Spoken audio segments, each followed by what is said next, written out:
Hello and welcome all of you. You're watching K Commerce Academy with me Kunal Singhal. Cash flow statement का chapter हमने start किया था class 12th accountancy part 2 that is term 2 examination का syllabus हम cover कर रहे हैं। Cash flow statement का चैप्टर हमने अपनी कल की क्लास में स्टार्ट किया था। Non profit organisation, retirement of a partner, death of a partner, ये चैप्टर्स हम ऑलरेडी अपनी प्रीवियस क्लासेस में कवर कर चुके हैं। अगर आपने उन्हें नहीं देखा है तो डिस्क्रिप्शन में लिंक गिवन है, आप उन्हें देख सकते हैं। कल की क्लास थोड़ी लंबी जरूर हुई थी but I can 100% sure about the thing कि आपको वो फॉर्मेट कैश फ्लो स्टेटमेंट का पूरा याद हो गया होगा। आज हम कैश फ्लो स्टेटमेंट से रिलेटेड कुछ न्यूमेरिकल क्वेश्चंस को प्रैक्टिस करेंगे। So without wasting much time let's begin with our class. Here we do have one question.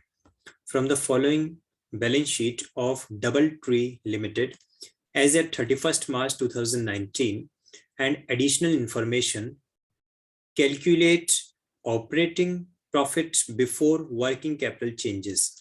Question ने हमें पूरा कैश फ्लो स्टेटमेंट बनाने के लिए नहीं कहा है, even cash flow from operating activities भी कैलकुलेट करने के लिए नहीं कहा है, सिर्फ operating profit before working capital changes calculate करने के लिए डिमांड किया गया है। आपको ध्यान है operating profit cash flow from operating activities में टोटल 4 पार्ट्स मैंने आपको बताए हैं। सबसे पहला profit before tax and extraordinary items, second operating profit before working capital changes, third cash generated from operations, and fourth net cash flow or used in operating activities.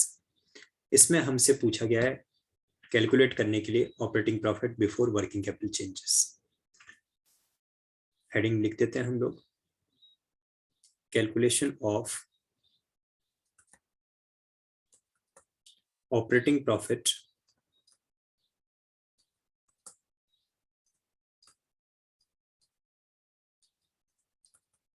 before working capital changes.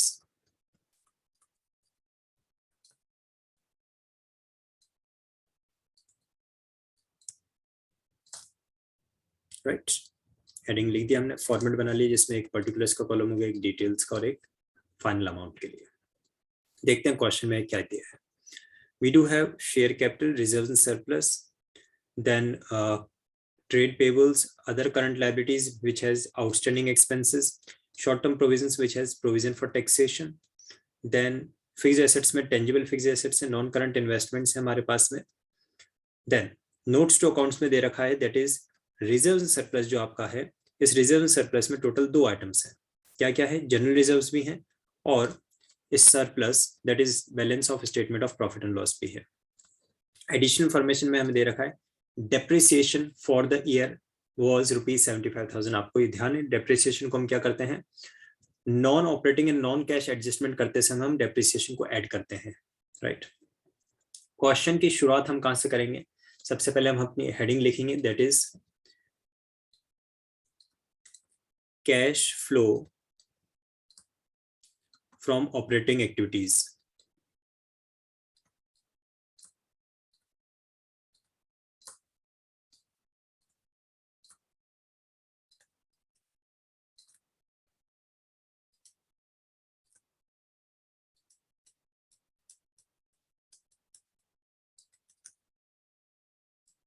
Underline कीजिए। अब इस cash flow from operating activities में आपको ध्यान है total 4 सब parts हैं, जिसमें से सबसे पहले हमारे पास में हेडिंग क्या होती है, profit before tax and extraordinary items, जिसके लिए हम एक वर्किंग नोट बनाते हैं।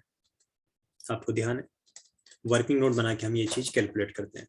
तो यहां हम एक वर्किंग नोट बना लेते हैं, take it to be working note.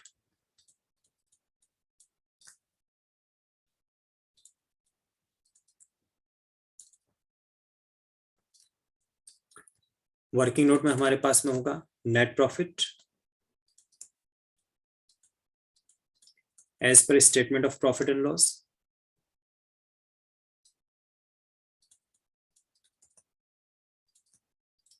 तो देखिए statement of profit and loss का हमें कैसे पता चलेगा नेट प्रॉफिट कितना है। यहाँ पे surplus of balance of statement of profit and loss में प्रीवियस ईयर का दे रखा है 1 लाख, करंट ईयर का दे रखा है 1,70,000, राइट। 2018 जो है ये आपका प्रीवियस ईयर है, 2019 आपके लिए करंट ईयर है।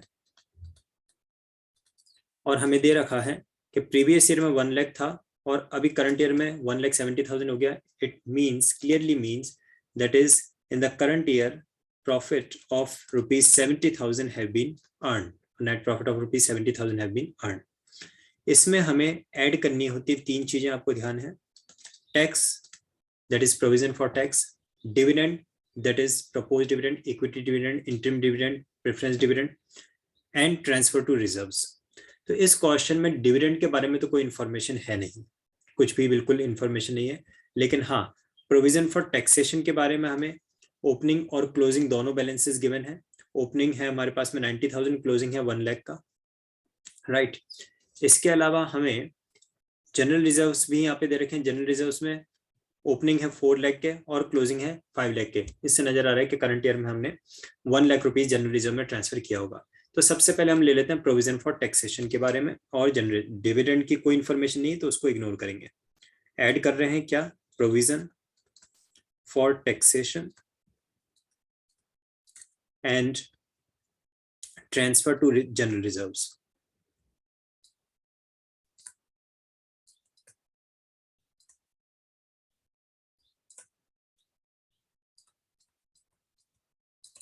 राइट। अब प्रोविजन फॉर टैक्सेशन के बारे में मैं आपको बता दूं स्टूडेंट्स, प्रोविजन फॉर टैक्सेशन की 2-3 सिचुएशंस अलग अलग बनती हैं। एक तो जैसे कि अभी आपके सामने दिख रहा है, यहाँ क्वेश्चन में हमें प्रोविजन फॉर टैक्सेशन का ओपनिंग बैलेंस और क्लोजिंग बैलेंस गिवन है।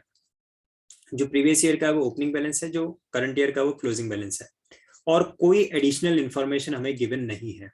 So the first condition is, जहां पे आपको प्रोविजन फॉर टैक्सेशन का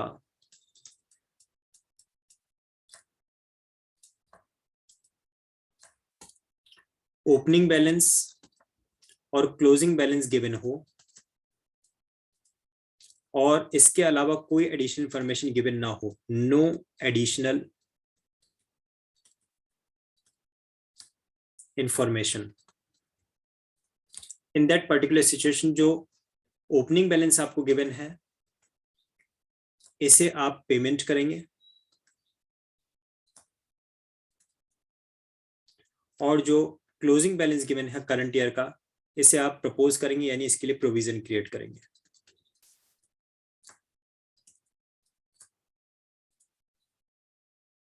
राइट, आई रिपीट, अगर आपको प्रोविजन फॉर टैक्स का ओपनिंग और क्लोजिंग बैलेंस गिवन है, इसके अलावा कोई एडिशनल इन्फॉर्मेशन नहीं है, तो जो प्रीवियस ईयर का अमाउंट है उसका उसे पे कीजिए, और जो करंट ईयर का अमाउंट है उसका प्रोविजन क्रिएट किया जाएगा। सो करंट ईयर का अमाउंट कितना है हमारे पास में, करंट ईयर का अमाउंट है 1 लाख का, और प्रोविजन फॉर टैक्सेशन जो हमें यहाँ पे ऐड करना है, तो कितना हम ऐड करेंगे, ₹1 लाख।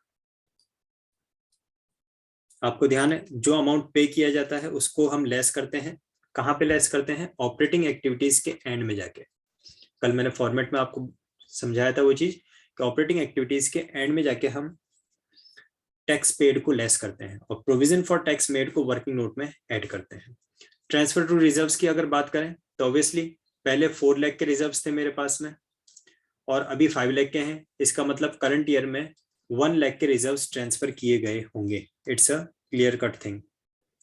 सो इनको ऐड करने के बाद में आपके पास में टोटल आ जाता है ₹2,70,000 as profit before tax and extraordinary items.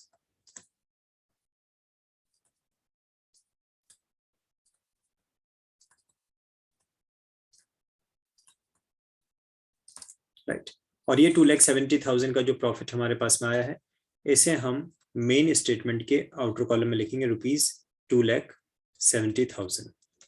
कहां से आया उसके लिए हमने यहाँ पे रेफरेंस दे रखा है, वर्किंग नोट से आया।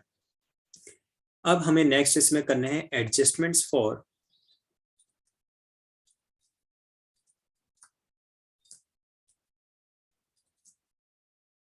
Non cash and non operating items.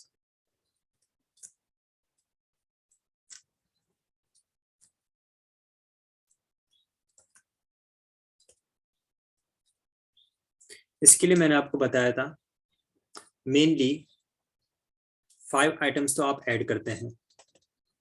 क्या क्या?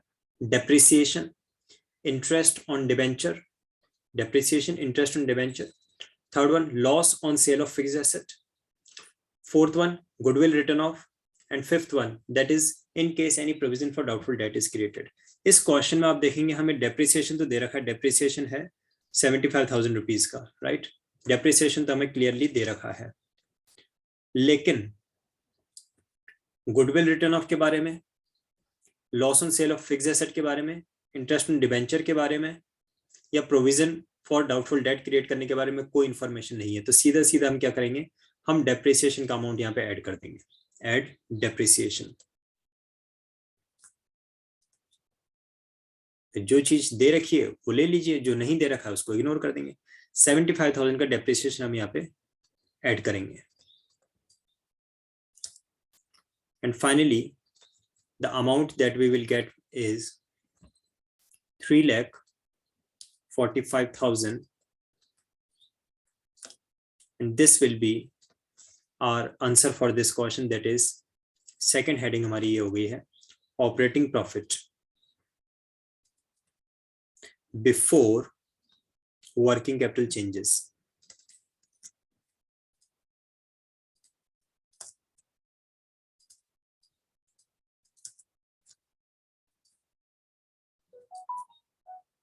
किसी तरह का अगर कोई कंफ्यूजन, कोई डाउट है तो आप पूछ सकते हैं। इस क्वेश्चन में यहीं तक पूछा था तो हमने सिर्फ यहीं तक का इसमें सॉल्व किया है। Operating profit before working capital changes तक इसमें पूछा गया था। कोई भी कंफ्यूजन, कोई डाउट लग रहा है किसी स्टेज पे तो पूछ लीजिए। ये एक मैंने आपको रूल नंबर 1 बताया, इसे ध्यान रखिएगा। प्रोविजन फॉर टैक्स का ओपनिंग और क्लोजिंग बैलेंस गिवन है और कोई एडिशनल इन्फॉर्मेशन नहीं है, तो जो प्रीवियस ईयर का अमाउंट है उसका पेमेंट करेंगे और जो करंट ईयर का अमाउंट है उसे हम ऐड बैक करेंगे वर्किंग नोट में। जनरल रिजर्व में कितना ट्रांसफर किया या किसी भी रिजर्व में कितना ट्रांसफर किया कैसे पता चलेगा, तो प्रीवियस ईयर से करंट ईयर में कितना अमाउंट इंक्रीज हुआ है उससे हमें पता चल जाता है how much amount have been transfer to the reserve in during the current accounting period. Net profit as per statement of profit and loss कैसे निकाला जाता है, सीधा सीधा प्रीवियस ईयर में कितना प्रॉफिट था और अब कितना हो गया है, तो जो इंक्रीज है दोनों का डिफरेंस निकाल के और वो हमारा net profit for the current year आ जाता है। So this is a short question. Exam में अगर इस तरह का क्वेश्चन आपको मिला तो 3 मार्क्स का मिल भी सकता है, हालांकि इतना इजी तो नहीं आते हैं बट 3 मार्क्स का मिल भी सकता है। अब इसके बाद नेक्स्ट हम इसमें एक और न्यूमेरिकल क्वेश्चन करेंगे। बिफोर दैट अगर कोई कंफ्यूजन, कोई डाउट माइंड में है तो प्लीज पूछिए।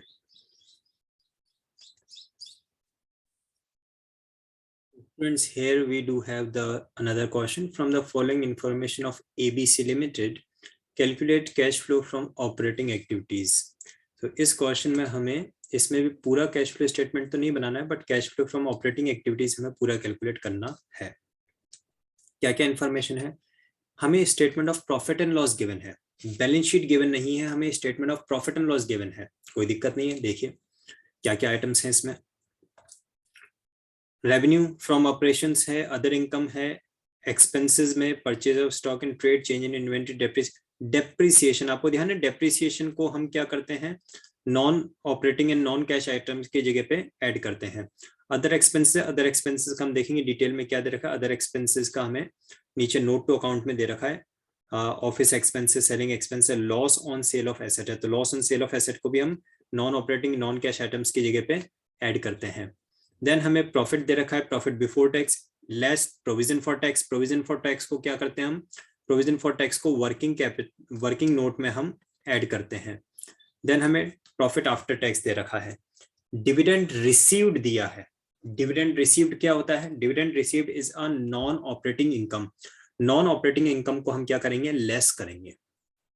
देन गेन ऑन या फिर profit on sale of plant दे रखा है, loss on sale of plant को हम ऐड करते हैं and profit on sale of plant and machinery को हम लेस करते हैं। ये दोनों आपके नॉन ऑपरेटिंग इनकम है, लेस किए जाएंगे, राइट। फर्दर देखिए आगे आपको नेक्स्ट क्या दे रखा है, opening inventory less closing inventories, ठीक है, इन्वेंट्रीज की वैल्यू दे रखी है हमें, चेंज इन इन्वेंट्रीज और करके। देन हमें दे रखा है trade payables, trade receivables, inventories, office expense, selling expense, and we have been asked to calculate the cash flow from operating activities, ये हमसे डिमांड किया गया है। तो एक बार क्वेश्चन को आप पूरा रीड कर लें पूरा कंसंट्रेशन से। अगर क्वेश्चन की सारी इंफॉर्मेशन आपके माइंड में सेट है तो आपको क्वेश्चन सॉल्यूशन गलत करने से कोई नहीं, सॉल्यूशन कोई गलत नहीं करवा सकता। हाँ, अगर आपने क्वेश्चन को ध्यान से नहीं पढ़ा, क्वेश्चन की इंफॉर्मेशन आपको समझ में नहीं आई, तो डेफिनेटली फिर सॉल्यूशन की कोई गारंटी नहीं कि वो सही होगा या क्या। सो क्या हमें डिमांड किया गया इस क्वेश्चन में, we have been asked to calculate cash flow from operating activities. मैं इधर आ जाता हूँ थोड़ा नीचे क्योंकि स्टेटमेंट हाइड होगा। We have been asked to calculate cash flow from operating activities.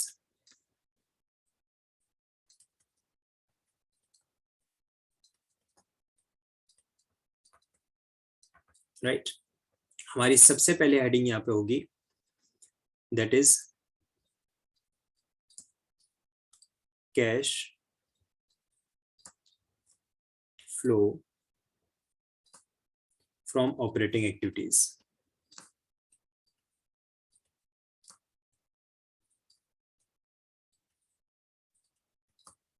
Cash flow from operating activities लिखने के बाद आप इसे सबसे पहले अंडरलाइन करेंगे। मैं जो भी चीजें बोलता हूँ students examination point of view से ही बोलता हूँ, तो अगर मैंने कहा अंडरलाइन करेंगे तो एग्जाम में भी आपको इसको बाकायदा अंडरलाइन करना है। टोटल 3 ही हेडिंग्स हैं जिनको आपको अंडरलाइन करना है इस स्टेटमेंट में, cash flow from operating activities, cash flow from investing activities, cash flow from financing activities. In 3 headings को आपको अंडरलाइन करना होता है। तो cash flow from operating activities को हमने अंडरलाइन किया। अब इसके बाद में हमारा इसमें सबसे पहला जो सब हेडिंग होता है वो है प्रॉफिट बिफोर टैक्स। और प्रॉफिट बिफोर टैक्स को कैलकुलेट करने के लिए आप क्या करते हैं, आप एक वर्किंग नोट बनाते हैं। Before tax and extraordinary items होगा और इसके लिए हम एक वर्किंग नोट बनाएंगे और वर्किंग नोट से हमें ये कैलकुलेशन अमाउंट पता चलेगा। वर्किंग नोट में हम सबसे पहले क्या लेते हैं, वर्किंग नोट में हम सबसे पहले लेते हैं net profit as per statement of profit and loss. तो ये आपका statement of profit and loss का जो नेट प्रॉफिट आपको दे रखा है, नेट प्रॉफिट आफ्टर टैक्स 1,80,000, ये हम ले लेंगे। और आपको ध्यान है इस नेट प्रॉफिट में हम क्या करते हैं, हम 3 चीजें ऐड करते हैं, provision for tax, propose dividend and transfer to reserves. इस क्वेश्चन में डिविडेंड के बारे में कोई इंफॉर्मेशन है ही नहीं। यस, ये है डिविडेंड रिसीव्ड है, लेकिन ये तो रिसीव्ड है ना। डिविडेंड रिसीव्ड तो क्या होता है, नॉन ऑपरेटिंग इनकम मान के उसको लेस किया जाता है और फिर आपका इन्वेस्टिंग एक्टिविटीज में ये ऐड होगा।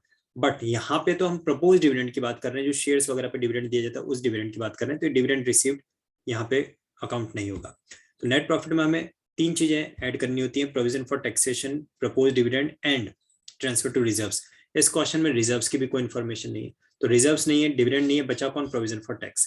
प्रोविजन फॉर टैक्स के लिए देखिए आपके पास क्या इन्फॉर्मेशन है, टोटल एक ही फिगर आपको दे रखा है यहाँ पे, प्रोविजन फॉर टैक्स, सॉरी ये प्रॉफिट बिफोर टैक्स का मैंने बना दिया इसको, ये प्रोविजन फॉर टैक्स का ये टोटल एक ही अमाउंट आपको दे रखा है 64,000 रुपीज का। प्रोविजन फॉर टैक्स मेड कितना है, अमाउंट ऑफ टैक्स पेड कितना है, अलग अलग नहीं दिया है।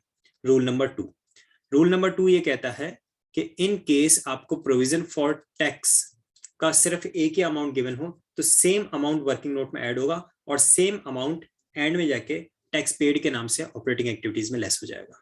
सेम अमाउंट, वही अमाउंट ऐड होना है, वही अमाउंट लेस किया जाना है। तो हम यहाँ पे ऐड कर देते हैं इसमें प्रोविजन फॉर टैक्स। तो प्रोविजन फॉर टैक्स कितना ऐड करेंगे आप, ₹64,000। आपके पास आंसर आ जाएगा 0004, again 4 and 2, 2,44,000। This is profit before tax.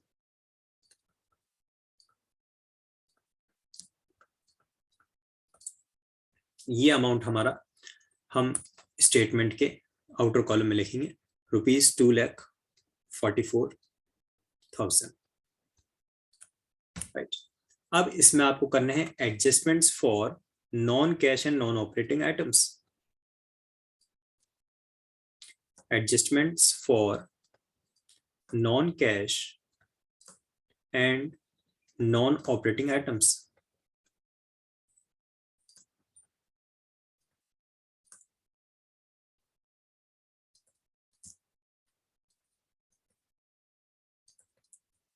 और उसके लिए हमारे पास में क्या क्या आइटम्स होंगी, देखिए कुछ चीजें तो हमें ऐड करनी है। तो ऐड करने के लिए मैंने आपको 5 आइटम्स बता रखी, टोटल 5 आइटम्स आपको ध्यान रखने ऐड करने के लिए। सबसे पहले डेप्रिसिएशन, क्वेश्चन में देखिए डेप्रिसिएशन है क्या, मैं करता हूँ इस साइड आ जाता हूँ। देखिए क्वेश्चन में डेप्रिसिएशन है क्या, ये यहाँ तो कुछ भी नहीं है ना। इसके अलावा डेप्रिसिएशन नाम का कोई आइटम, ये देखिए ये रहा हमारा डेप्रिसिएशन, ठीक है। तो डेप्रिसिएशन। दूसरा loss on sale of fix asset है क्या, ये रहा loss on sale of fix asset, ये रहा हमारा। तीसरा गुडविल रिटर्न ऑफ नहीं है क्वेश्चन में। चौथा आता है आपका good this one interest on debentures, नहीं है क्वेश्चन में। अगर इंटरेस्ट ऑन डिवेंचर होता तो यहाँ पे फाइनेंस कॉस्ट के नाम से होता। आपको अगर format of statement of profit and loss याद नहीं है स्टूडेंट्स, तो आपकी AFS analysis of financial statement की जो बुक है, थर्ड बुक जो आपकी है, उसमें आप फर्स्ट चैप्टर को पढ़िए एक बार। Statement of profit and loss का और बैलेंस शीट का फॉर्मेट आप अच्छी तरह से याद कीजिए। तो अगर इंटरेस्ट ऑन डिवेंचर वगैरह होता तो यहाँ फाइनेंस कॉस्ट के नाम से आता, वो नहीं है यहाँ पे, तो एक वो भी चीज छूट गई। इसके अलावा क्या बचा हमारे पास में, provision for doubtful debt created, ऐसा कोई आइटम भी इसमें नहीं है। फाइनली हमें 2 आइटम यहाँ पे ऐड करने के लिए बस मिलती हैं। पहला है depreciation,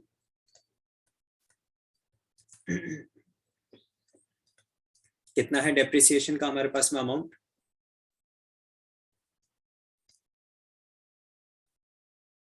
1,85,000।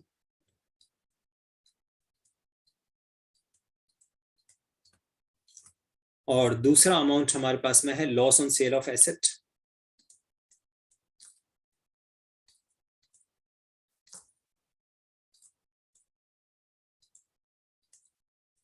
Loss on sale of asset का अमाउंट कितना है हमारे पास में, ₹36,000। इन दोनों को आप ऐड करके आउटर कॉलम में ले जाएंगे। 1 and 1 9 9 and 3 12 2 and 2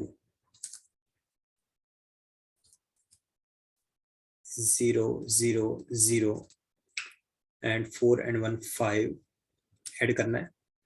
4 and 2 6 and 4,65,000। और इसमें से हम लेस करेंगे नॉन ऑपरेटिंग इनकम्स को। तो एक तो हमारे पास में है डिविडेंड रिसीव्ड, एक है हमारे पास में profit on sale of asset.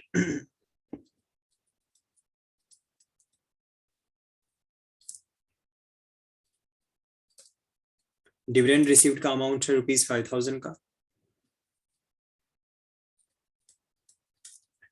और profit on sale of asset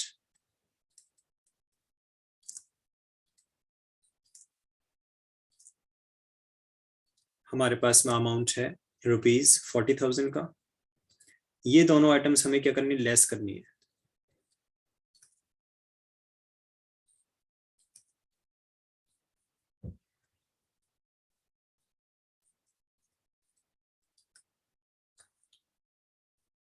finally हमारे पास में जो फिगर आएगा दैट वुड बी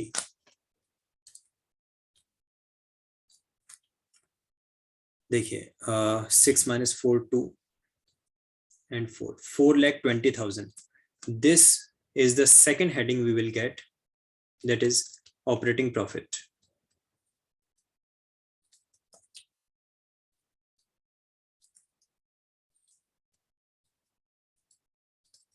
Before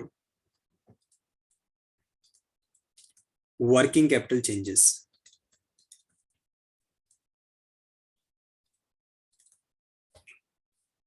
ये हमारे पास आ गया। अब हमें क्या करना है, अब हमें इसमें working capital that is current assets और करंट लायबिलिटीज के लिए एडजस्टमेंट करना है। क्या चीजें ऐड की जाती हैं, इन केस अगर करंट एसेट में डिक्रीज हुआ है,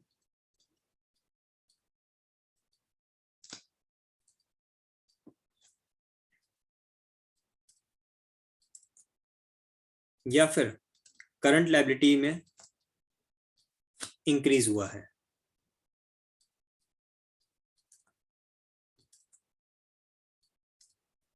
तो ये आइटम यहाँ पे ऐड की जाएंगी, राइट।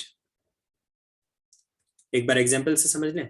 सपोज हमें प्रीवियस ईयर में हमारे पास में इन्वेंट्री था 20,000 का, करंट ईयर में हमारे पास इन्वेंट्री रह गया है 15,000 का।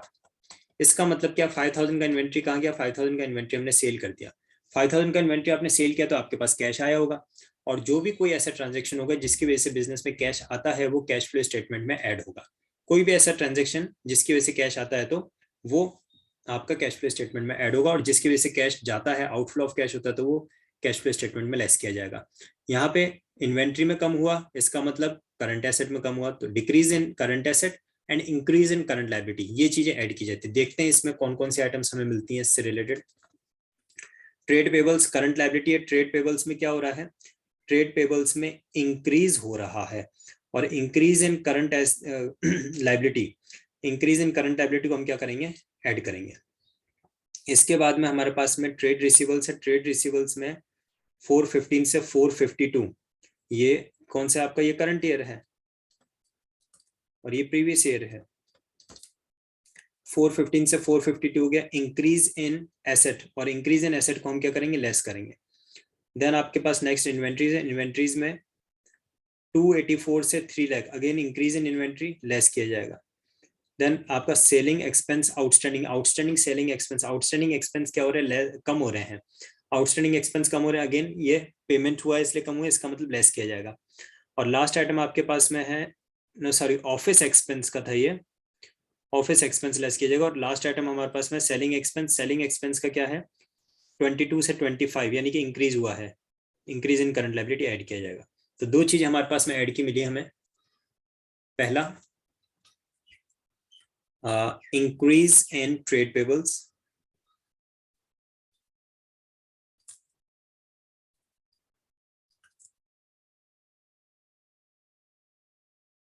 कितना इंक्रीज हुआ है,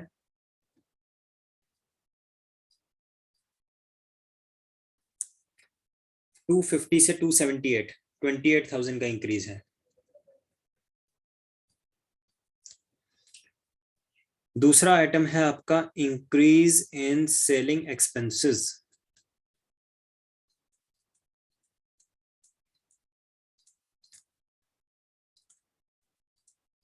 आउटस्टैंडिंग सेलिंग एक्सपेंसेस, या आउटस्टैंडिंग एक्सपेंस लिख देते हैं अपन।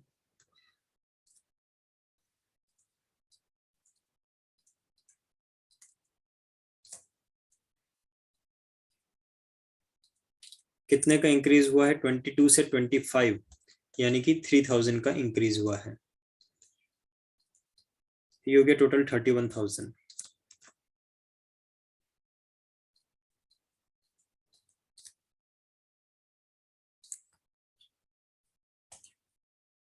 ये आता है हमारे पास में 2,51,000।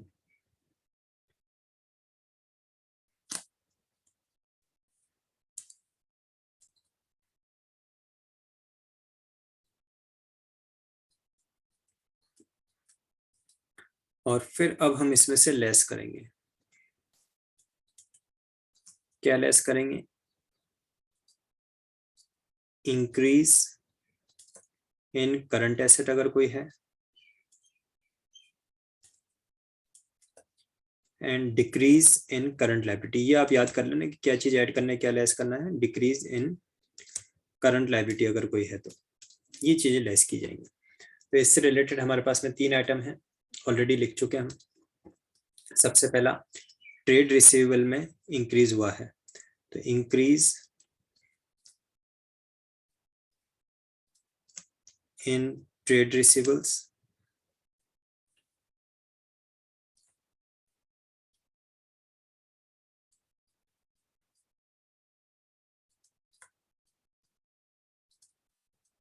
कितने का इंक्रीज हुआ है, देखिए 4,15,000 से 4,52,000 हो गया, 35 एंड 2 37,000 का।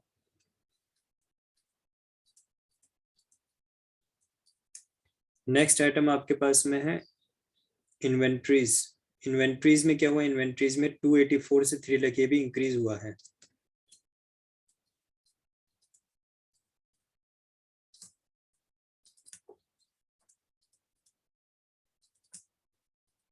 मैं बहुत स्लो स्पीड से इसलिए बताता हूँ जिससे कि आप एक एक चीज को कोरिलेट करते जाएं, समझते जाएं। आप, मैं भगाना चाहूँ तो स्पीड में भी मुझे तो फटाफट सॉल्व करके टाइम खत्म कर सकता हूँ, but the thing is I want you people to understand the each and every point. 284 से 3 लाख तक हो गया, यानी कि कितने का इंक्रीज हुआ है, 16,000 का इंक्रीज हुआ है। मैं चाहता हूँ एक एक पॉइंट आपके माइंड में सेट होता जाए, उतनी ही स्पीड में रखूं। और लास्ट आइटम आता है ऑफिस एक्सपेंस, जो है ऑफिस एक्सपेंस 5,000 से कम हुआ है।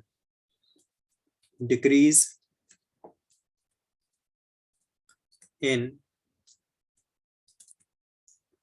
Outstanding expense.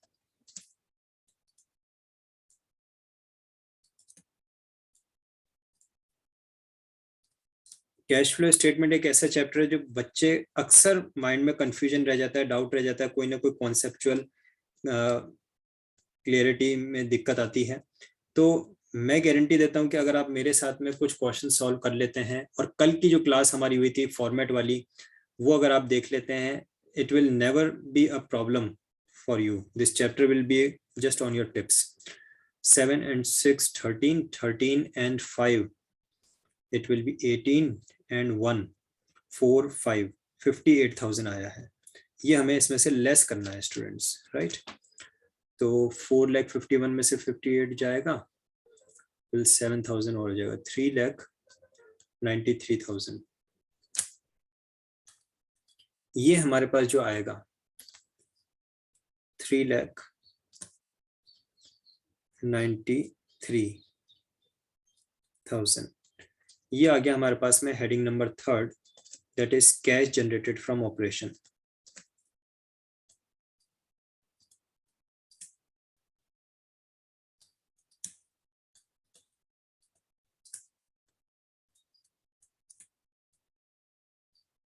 हेडिंग नंबर 3, और इसमें से सिर्फ एक आइटम आपको लेस करना है, नेम्ड एज टैक्स पेड।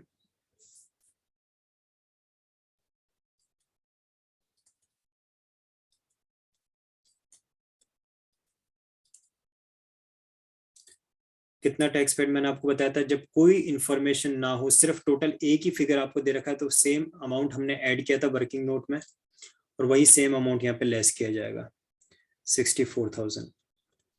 जब दो फिगर दे रखे हों तो जो प्रीवियस ईयर का अमाउंट है वो यहाँ पे लेस किया जाता है, और जो करंट ईयर का अमाउंट है वो यहाँ पे वर्किंग नोट में ऐड किया जाता है। जब दो अमाउंट हो तो यहाँ तो एक ही सिंगल अमाउंट है, तो वही ऐड होगा वही लेस होगा, तो इसको आप लेस कर देंगे 64,000 को। फाइनल आंसर हमारे पास में जो आएगा 13 minus 4 that is 9, and 8 minus 6 that is 2, and 3,29,000.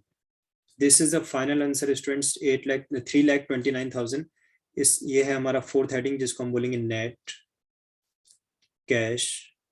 और क्योंकि ये पॉजिटिव आया है तो हम इसको फ्लो लिखेंगे, अगर नेगेटिव आता तो यूज लिख देते, net cash flow from operating activities.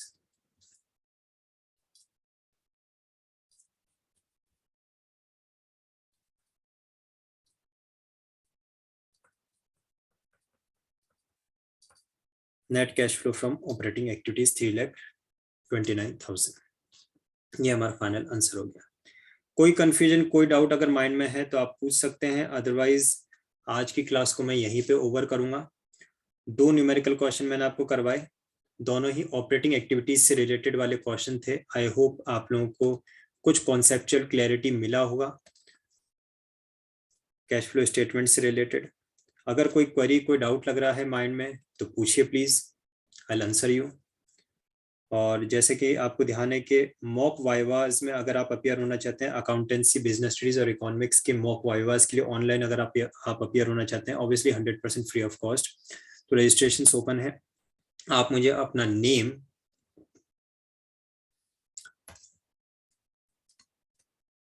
Subject for which you want to appear and school name, ये तीन चीजें आप मुझे मेल कर दीजिए कुणाल सिंगल 85 पर।